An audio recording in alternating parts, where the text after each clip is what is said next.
Good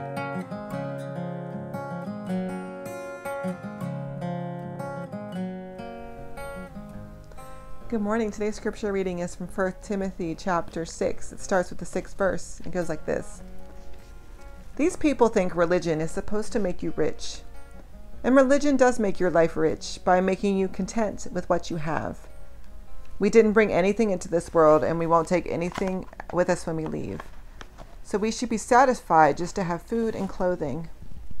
People who want to be rich fall into all sorts of temptations and traps. They are caught by foolish and harmful desires that drag them down and destroy them. The love of money causes all kinds of trouble. Some people want money so much that they have given up their faith and caused themselves a lot of pain. Boy, howdy, isn't that true? Everything that we have been given in this life is a gift of God. And it reminds us that we should be content with what we have. Which leads to the question, what really makes you happy? Like deep down, jump up and down, yippee, yelling happy. I mean, if you could plan the perfect day from morning to evening, what kind of happy would be in that day? And when you think about that for a moment, just for a second, then it really puts things into perspective. You see, in Paul's letters, he wrote a fair amount about contentment.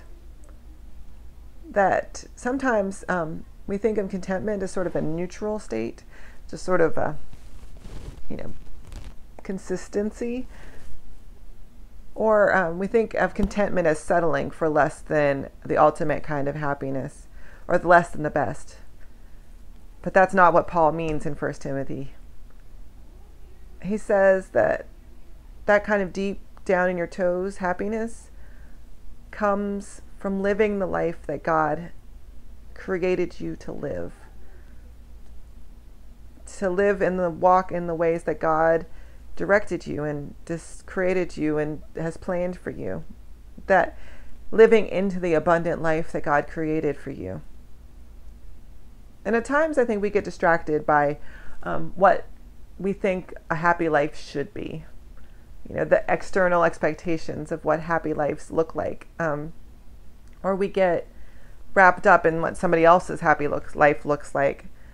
And we get distracted. And sometimes that distraction includes wanting things or changing the way that we're living our lives or living a less than authentic life.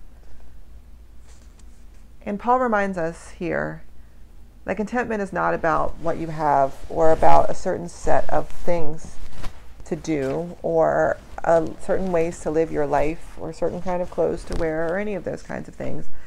Contentment is about not wasting another moment, about walking in God's shoes, following the path that lies ahead, and living our best life. What does that look like for you right now?